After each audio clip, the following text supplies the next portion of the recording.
Swastiastu, Namo Buddhaya, Salam Kebajikan. Welcome to kelompok 6. Terima kasih atas kesempatan yang diberikan kepada kami kelompok 6. Kami akan mempresentasikan hasil diskusi kami tentang ketahanan nasional. Namun sebelum itu saya akan memperkenalkan anggota kelompok. Yang pertama, Irot Feinri, Cinta Poluan, Fernike Jafari, Junaidi Maheda, Nadia Malue saya sendiri, Irene Mahipe, Putra Duda, Armi Junria, Jessica Koyongyan, Juliana Rantunu. Namun sebelum itu, sebelum masuk pada materi, saya akan menjelaskan apa itu kewarganegaraan.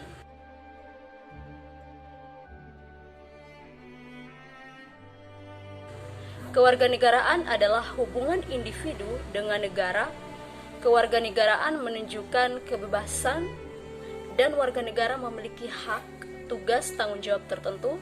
Secara umum, warga negara punya hak politik penuh. Oke, kita akan masuk pada materi tentang ketahanan nasional. Yang pertama, saya akan menjelaskan tentang pengertian atau definisi dari ketahanan nasional. Ketahanan nasional adalah suatu kondisi dinamis, suatu bangsa yang berisi keuletan dan ketangguhan yang mengandung kemampuan mengembangkan kekuatan nasional dalam menghadapi dan mengatasi segala ancaman, gangguan, hambatan, dan tantangan, baik yang datang dari luar maupun dari dalam negeri, yang langsung mampu tidak langsung membahayakan integritas, identitas, kelangsungan hidup bangsa dan negara serta perjuangan dalam mengejar tujuan nasional Indonesia.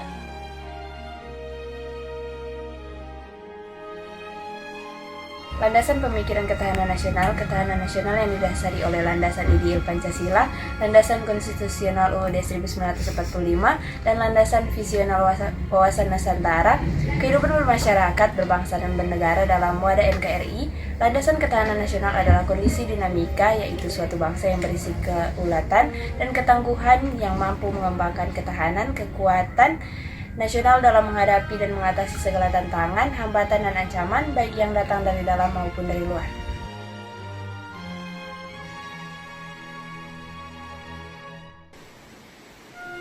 Kedudukan dan fungsi ketahanan nasional.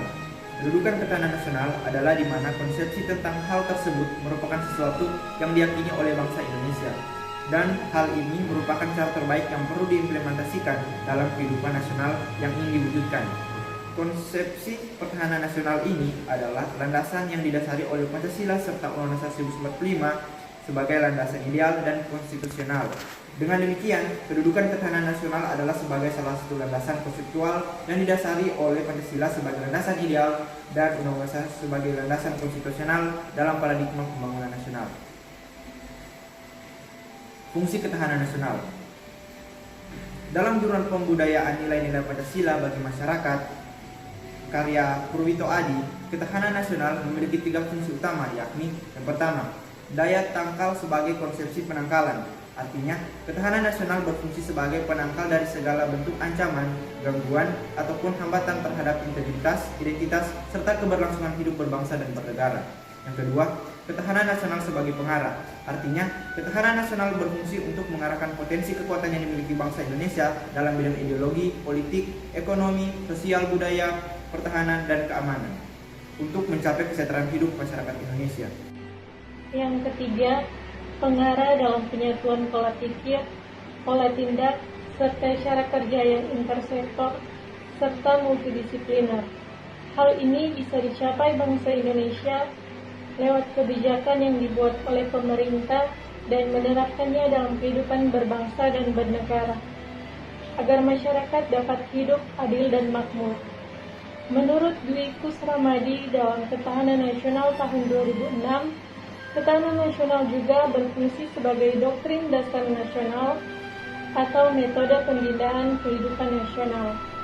Hal ini juga berarti jika ketahanan nasional dijadikan sebagai pola dasar pembangunan nasional di berbagai bidang.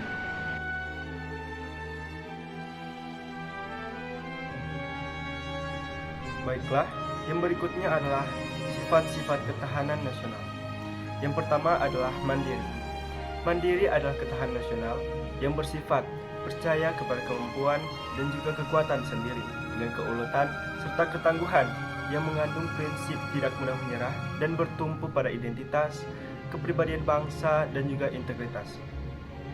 Kemandirian tersebut adalah salah satu prasyarat yang menjalin sebuah kerjasama yang saling menguntungkan dalam perkembangan global. Yang kedua adalah dinamis. Dinamis artinya ketahanan nasional bersifat tidak tetap, melainkan tidak meningkat atau menurun, bergantung dengan kondisi dan situasi bangsa dan juga negara, serta kondisi lingkungan yang ada di sekitar. Hal tersebut sesuai dengan hakikat dan juga pengertian bahwa segala sesuatu yang ada di dunia ini akan selalu berubah.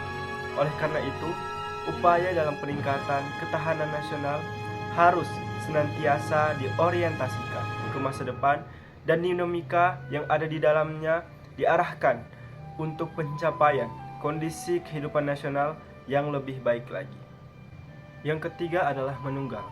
Menunggal artinya ketahanan nasional mempunyai sifat yang integratif, di mana hal itu diartikan sebagai terwujudnya kesatuan dan juga perpaduan yang seimbang, selaras dan serasi di antara semua aspek kehidupan bermasyarakat, berbangsa, dan bernegara. Keempat adalah wibawa.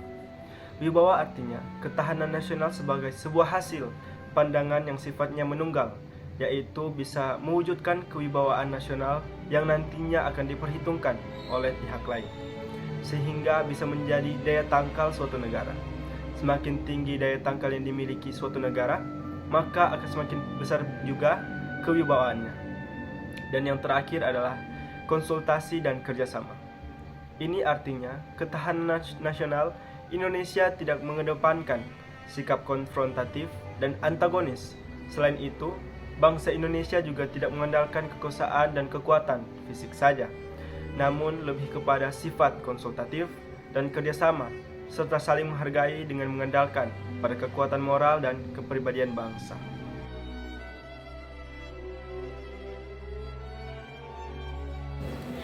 Asas-asas ketahanan nasional. Asas ketahanan nasional adalah tata laku yang didasari nilai-nilai yang tersusun berdasarkan Pancasila, Undang-Undang Dasar 1945, dan Wawasan Nusantara.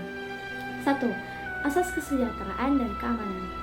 Kesejahteraan dan keamanan merupakan asas dalam sistem kehidupan nasional dan merupakan nilai intrinsik yang ada padanya.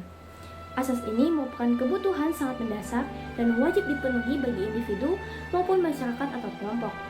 Dalam kehidupan nasional berbangsa dan bernegara, unsur kesejahteraan dan keamanan ini biasanya menjadi tolak ukur bagi mantap atau tidaknya ketahanan nasional. 2. Asas komprehensif atau menyeluruh terpadu. Sistem kehidupan nasional mencakup segenap aspek kehidupan bangsa secara utuh menyeluruh dan terpadu dalam bentuk perwujudan persatuan dan perpaduan yang seimbang, serasi, dan selaras dari seluruh aspek kehidupan bermasyarakat, berbangsa, dan bernegara. Ketiga, asas kekeluargaan. Asas ini bersikap keadilan, kebersamaan, kesamaan, gotong royong, tenggang rasa, dan tanggung jawab dalam kehidupan bermasyarakat, berbangsa, dan bernegara. Dalam hal ini, dengan asas kekeluargaan ini diakuinya perbedaan dan kenyataan real ini dikembangkan secara serasi dalam kehidupan kemitraan dan dijaga dari konflik yang bersifat merusak atau destruktif. Dan keempat, mawas ke dalam dan keluar. Asas mawas ke dalam bertujuan untuk menumbuhkan dan mengembangkan karakter, sifat, dan kehidupan nasional berdasarkan nilai otonomi untuk meningkatkan kemandirian bangsa. Sedangkan mawas keluar berarti suatu negara bisa mengantisipasi, melawan, dan menanggulangi dampak lingkungan luar negeri. Sistem kehidupan nasional merupakan perpaduan segenap aspek kehidupan bangsa yang saling berinteraksi.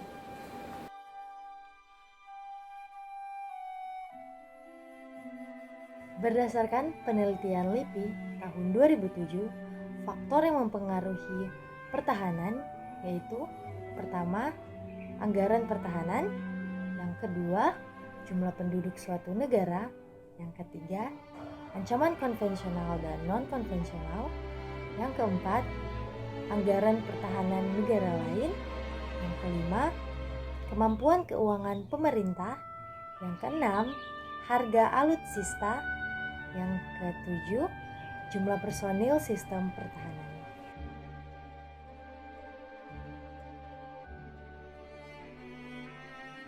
Bela negara oleh masyarakat Indonesia. Bela negara adalah sebuah konsep yang disusun oleh perangkat perundangan dan petinggi suatu negara tentang patriotisme seseorang, suatu kelompok atau seluruh komponen dari suatu negara dalam kepentingan mempertahankan eksistensi negara tersebut.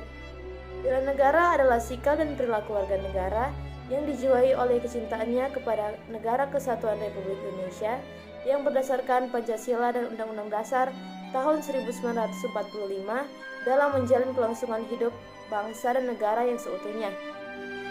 Unsur dasar bela negara. Yang pertama, cinta tanah air. Yang kedua, kesadaran berbangsa dan bernegara. Yang ketiga, yakin akan Pancasila sebagai ideologi negara. Yang keempat, rela berkorban untuk bangsa dan negara. Dan yang terakhir, memiliki kemampuan awal bela negara. Contoh-contoh bela negara. Yang pertama ada melestarikan budaya. Yang kedua, belajar dengan rajin bagi para pelajar. Yang ketiga, taat akan hukum dan aturan-aturan negara. Dan yang terakhir, mencintai produk-produk dalam negeri.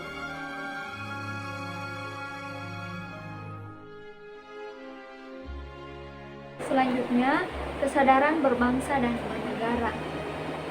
Sadar sebagai warga bangsa negara Indonesia dalam bentuk tingkah laku, sikap dan kehidupan pribadi agar dapat bermasyarakat sesuai dengan kepribadian bangsa. Indikator nilai kesadaran berbangsa dan bernegara meliputi: yang pertama, memiliki kesadaran keragaman budaya, suku, agama, bahasa, dan adat istiadat.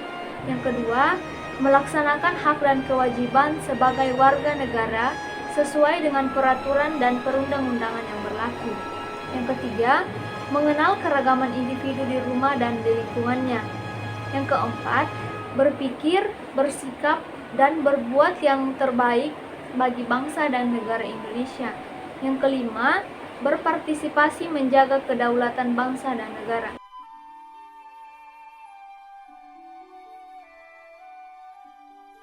Yakin akan Pancasila.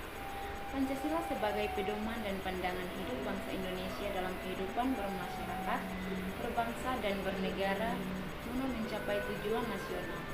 Rasa yakin akan Pancasila sebagai ideologi negara dicapai dengan menunjukkan kesadaran.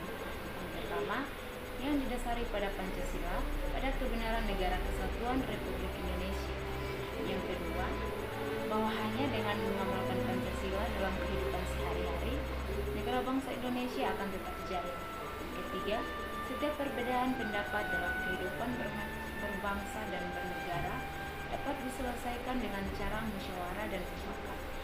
Yang keempat, bahwa Pancasila dapat membentengi mental dan karakter bangsa dalam menghadapi ancaman baik dari dalam maupun luar negeri.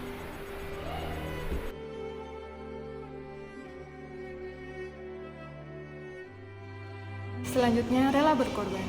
Rela berkorban untuk bangsa dan negara. Bersedia mengorbankan waktu, tenaga, pikiran, dan harta benda untuk kepentingan umum, sehingga pada saatnya nanti siap mengorbankan jiwa raga bagi kepentingan bangsa dan negara. Indikator rela berkorban bagi bangsa dan negara meliputi: yang pertama, bersedia mengorbankan waktu, tenaga, dan pikiran untuk kemajuan bangsa dan negara. Kedua, siap membela bangsa dan negara dari berbagai macam ancaman. Ketiga, memiliki kepedulian terhadap keselamatan bangsa dan negara. Keempat, memiliki jiwa patriotisme terhadap bangsa dan negaranya. Kelima, mendahulukan kepentingan bangsa dan negara di atas kepentingan pribadi atau golongan. Sekian dari presentasi kami, dan saya akan mengakhiri presentasi ini dengan satu pantun. Siang-siang pergi ke kota, jangan lupa beli alpukat. Demikian presentasi kita, semoga bisa bermanfaat. Assalamualaikum warahmatullahi wabarakatuh.